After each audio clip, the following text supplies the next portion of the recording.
Hello and welcome to the 46th video in this beginner's guide to Adobe After Effects. In this tutorial, I'm going to demonstrate how you can animate a simple 2D composition in After Effects. So in the previous episode, we built up a 2D scene for the last section in the video presentation.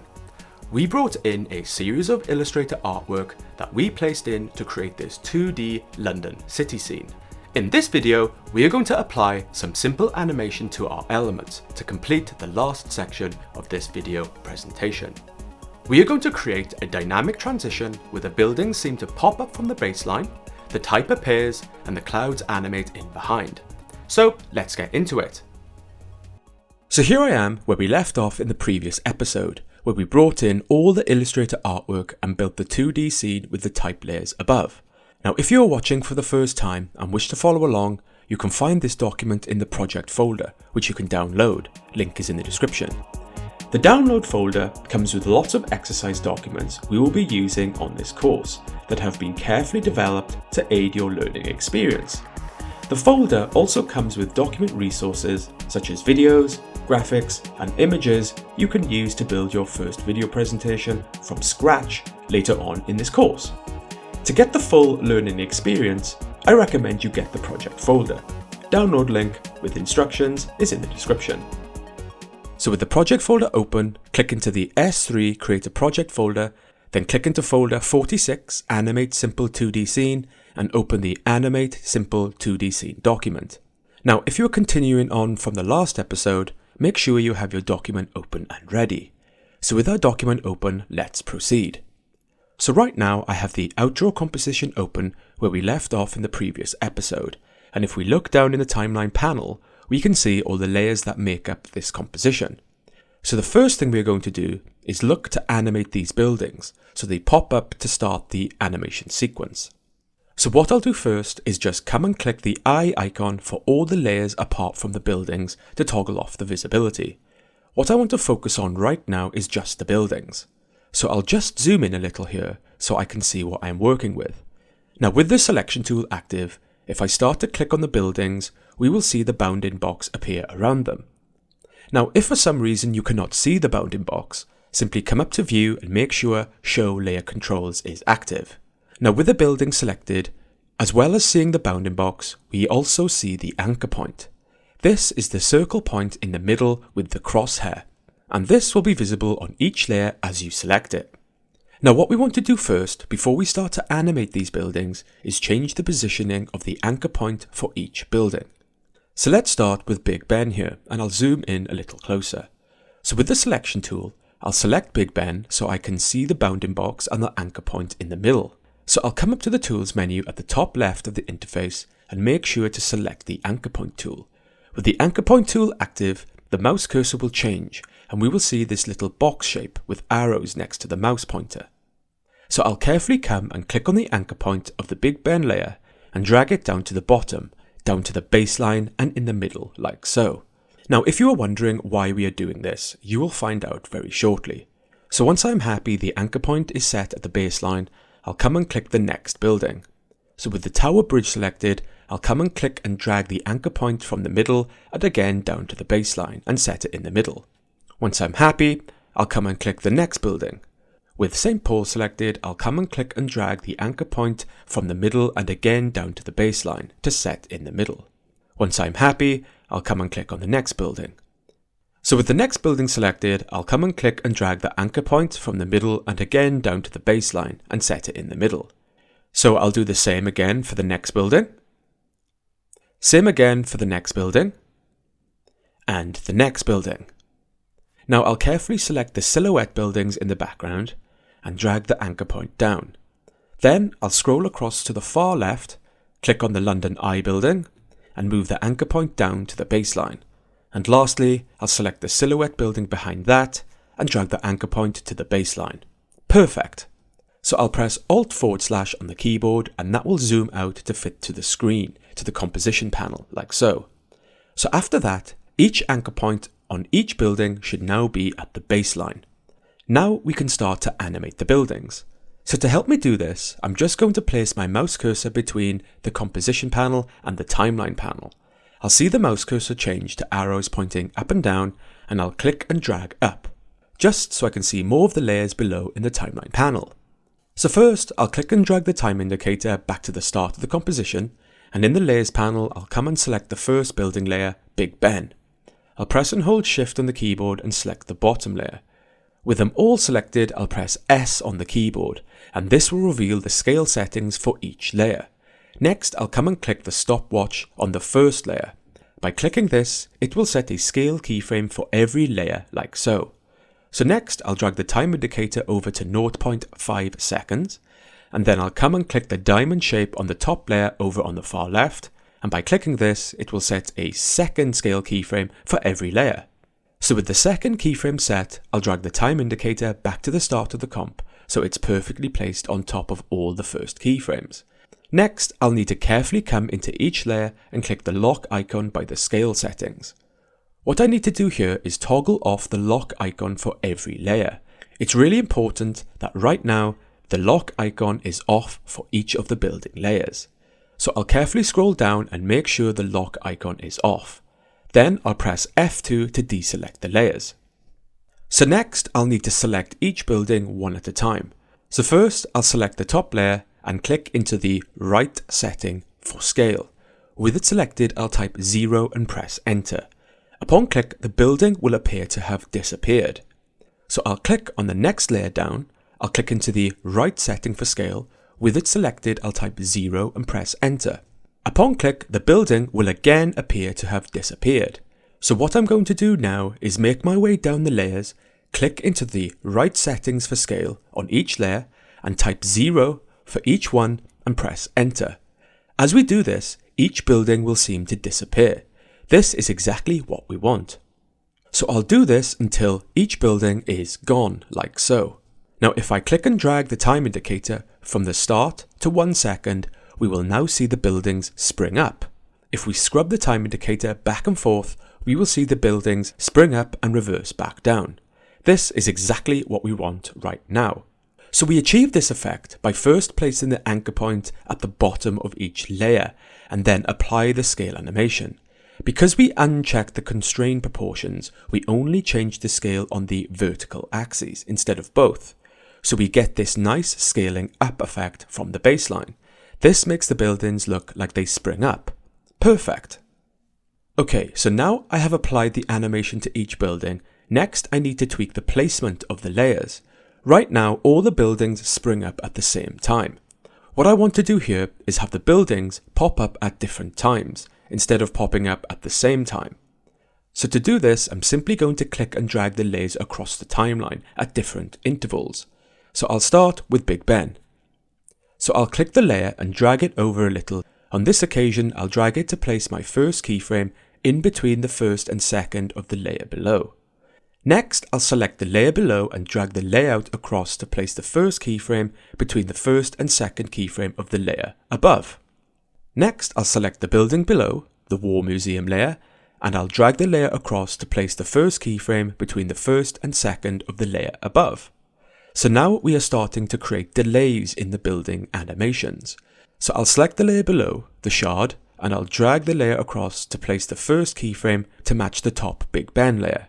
I'll leave the next layer where it is, and I'll select the layer below, St. Paul's, and I'll drag the layer across to place the first keyframe just under the second keyframe of the layer above. Next, I'll select the layer below, Tower Bridge, and I'll drag the layer across to place the first keyframe between the first and second of the layer above. Now I'll leave the next layer where it is, and I'll finish by selecting the last two layers and dragging them out so the first keyframe matches the position of the Tower Bridge layer. So once I'm happy my building layers are in place, I'll click on 2 seconds on the timeline ruler to place my time indicator at 2 seconds, and I'll press N on the keyboard. This will set the end of the workspace area on the timeline ruler. So I'll click to place my time indicator inside the work area, and I'll press spacebar to preview the sequence. So here we can see the buildings are now animating in more sporadically, which creates a more dynamic animation sequence than them all animating at the same time. Perfect! So I'll press spacebar to stop the preview for now, and what I want to do next is add a motion blur effect to the animations to add more dynamics.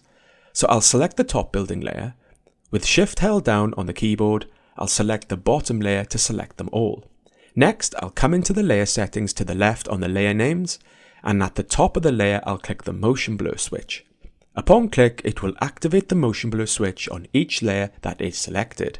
Next, at the top of the timeline panel, I'll make sure the main motion blur button is active and checked in blue. So I'll press spacebar to activate preview, and now we have a subtle blur effect applied to the building layers as they quickly animate in.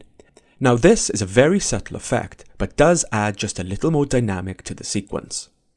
So I'll press spacebar to stop the preview, and with all the building layers selected, I'll press U to toggle away the keyframes. So now we can think about the next part of the animated sequence. So with the buildings done, let's move on to the clouds. So to start, I'll toggle the visibility back for the clouds by clicking on the eye icon for each layer. So what I want to do here is animate the clouds in as the buildings start to rise up, and move across the screen slowly behind the type after it falls into place. So to do this, let's start with the fade effect of the clouds. So I'll come and select the top cloud layer, I'll press and hold Shift and select the bottom cloud layer. With them all selected, I'll drag the layers over to the right so the start of the layer bars start at 0.5 of a second. Next, I'll drag the time indicator while holding Shift to snap to the start of the cloud layer bars.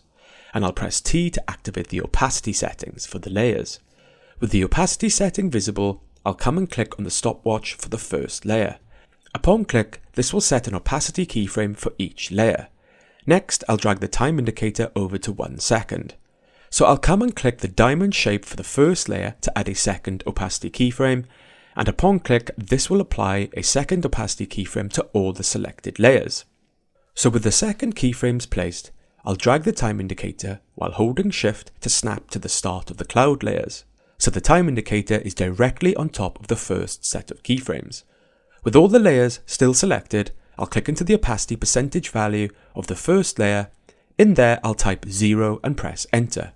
Upon pressing enter, the 0% value should be applied to each selected layer and all the clouds will appear to have disappeared.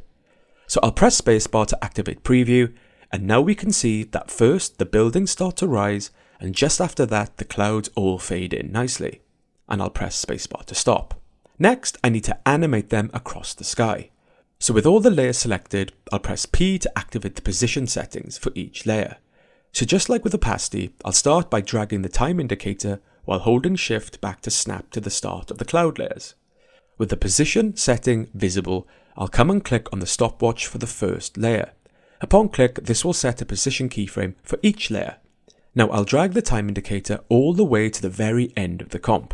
I'll come and click the diamond shape for the first layer to add a second keyframe for position. And upon click, this will apply a second keyframe to all selected layers. So now what I want to do is place each cloud where I want it to be at the end point in the timeline. So I'll press F2 to deselect all the cloud layers, and to begin I'll click on just the top cloud layer. So here I can see it's the big cloud in the top right. So with it selected, I'll press and hold Shift on the keyboard and press the left arrow a few times to move the cloud over to the left slightly. Now I won't do this too much, as I don't want the cloud to move too far across the screen. So once done, I'll select the cloud layer below. With it selected, I'll press and hold Shift on the keyboard and press the left arrow about 5 times to move the cloud over to the left. Next, I'll select the cloud layer below, and again with it selected, I'll press and hold Shift and press the left arrow about 7 times to move the cloud over to the left just a bit further. I'll select the next cloud layer below, and this time it's the big cloud over on the left. So with it selected, I'll press and hold Shift and press the right arrow about 3 times to move the cloud over to the right. Then I'll select the next cloud layer below, and with it selected, I'll press and hold Shift and press the right arrow 5 times to move the cloud over to the right. I'll select the next cloud layer, and with it selected, I'll press and hold Shift and press the left arrow 3 times. So with the next cloud layer selected, this time I want the cloud on the right to move right as well. So with it selected, I'll press and hold Shift and press the right arrow about 5 times to move the cloud over to the right. So lastly, I'll select the last cloud layer, press and hold Shift and press the right arrow about 3 times to move the cloud over to the right. So with the time indicator at the end of my section, I'll press N on the keyboard to set the end of the workspace area. so now it spans the entire section. And now I'll press spacebar to activate preview. So now we can see after the clouds fade in, they now move slowly across the skyline. Because we moved some of the clouds across the sky further than others, we can see some move faster than others. This gives us a little more dynamic to the sequence. And I'll press spacebar to stop. So that's the buildings and the clouds sorted. All that's left to animate is the last part of the sequence, the type. So I'll select each cloud layer and press U, and this will toggle away the keyframes. And I'll come back to my type layers and the pin and click the eye symbol to toggle back the visibility. So what I want to do here is animate the type in just after the buildings have finished rising. As soon as the city scene is established, I want the 5 top places to visit in type to fade in and the London type to swoosh up underneath. When this lands, we will have the pin animation fall into place to complete the animation sequence. So to start, I'm going to drag my time indicator across to find a time just after the buildings finish rising. So I'll drag my time indicator over to about 1.5 seconds on the timeline. At this point, everything has finished animating in, so I'll begin here. So I'll select the top pin layer, and while holding shift I'll select the bottom type layer. With them all selected, I'll drag them over while holding shift to snap the beginning of the layer bars to the time indicator. So first I'll start with opacity. For now, I don't want to focus on the pin layer at the top, so I'll just click the eye icon to toggle the visibility off. So I'll press F2 to deselect the layers, and I'll click back onto the top type layer and also select the layer below while holding shift. So with these 2 layers selected, I'll press T to activate the opacity setting for both layers. With the opacity setting visible, I'll come and click on the stopwatch for the first layer. Upon click, this will set the opacity keyframe for both layers. Next, I'll drag the time indicator over to 2 seconds. I'll come and click the diamond shape for the first layer to add a second opacity keyframe. And upon click, this will also apply a second opacity keyframe to the layer below. So with the second keyframe in place, I'll drag the time indicator while holding shift to snap to the start of the type bar. So the time indicator is directly on top of the first set of keyframes. With the layers still selected, I'll click into the opacity percentage value on the first layer, and in there I'll type 0 and press enter. Upon pressing enter, the 0 percentage value should be applied to each layer and the type will appear to have disappeared. Now if I scrub my time indicator over the keyframes, we will see the type appear as we reach the second keyframe. Now I don't want the 2 type layers to fade in at the same time. I want the London part to appear just afterwards. So what I'll do next is click and drag the London layer bar left, so the first keyframe sits directly on top of the second keyframe for the layer below. So now, as I scrub the time indicator over the keyframes, we will see the top layer animate in first and then the second. So now I need to add movement to the London type layer. So I'll drag the time indicator while holding shift to snap to the start of the London type layer. With the London type layer selected, I'll press P to activate the position setting for the layer. With the position setting visible, I'll come and click on the stopwatch. Upon click, this will set a position keyframe for my layer. Next, I'll press U on the keyboard and the keyframes will disappear. I'll press U again and now I will see the keyframes for both position and opacity. What I want to do next is place the second position keyframe to match the second opacity keyframe. So I'll drag the time indicator over while holding shift to snap to the second keyframe of opacity. I'll come and click the diamond shape for position to add the second position keyframe. So now I'll drag the time indicator back while holding shift to snap to the first keyframe. With the time indicator directly on top of the first position keyframe, I'll press and hold shift on the keyboard and press the down arrow about 16 times to move it down considerably. So right now we can't see the type, but what we can see is the path over the anchor point to show us how far the type is moving. So once I have moved the type down on the first position keyframe, I'll place my time indicator at 3 seconds and press N on the keyboard to snap the end of the workspace area, and I'll press spacebar to activate preview. So here we can see the buildings and clouds animate in, and then the type animates in nicely afterwards. Though right now the movement of the London type is a bit plain, so now I'm going to add some easing. So I'll press spacebar to stop, and I'll come and focus on the keyframes applied to the London type layer. To begin, I'll right click on the first keyframe for position, scroll down to keyframe assistant, scroll across and select easy ease out. Next, I'll right click on the second position keyframe, scroll down to keyframe assistant, and move across and select Easy Ease In. So now we have easing applied to both keyframes. So I'll press spacebar again to activate preview, and now the movement of the London type layer is moving much smoother. So all that's left to do now is bring back the pin animation to finish the sequence. So I'll come and click the eye icon for the pin layer to toggle back the visibility, and then drag the pin layer so the start of the layer starts on the second keyframe for the London type layer.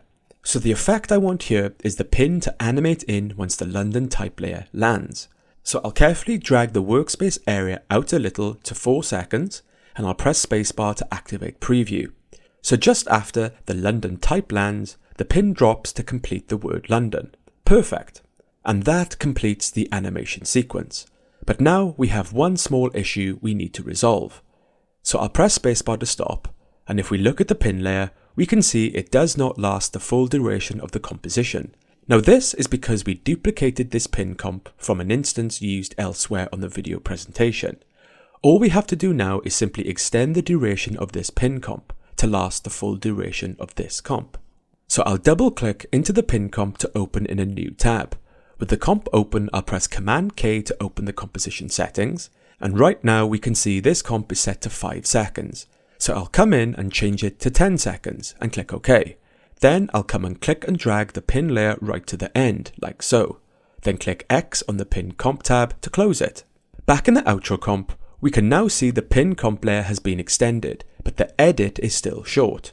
So I'll click the end of the highlighted edit on the layer and drag it right to the end. So to finish, I'll come and double click on the workspace area to span it to the entire length of the comp.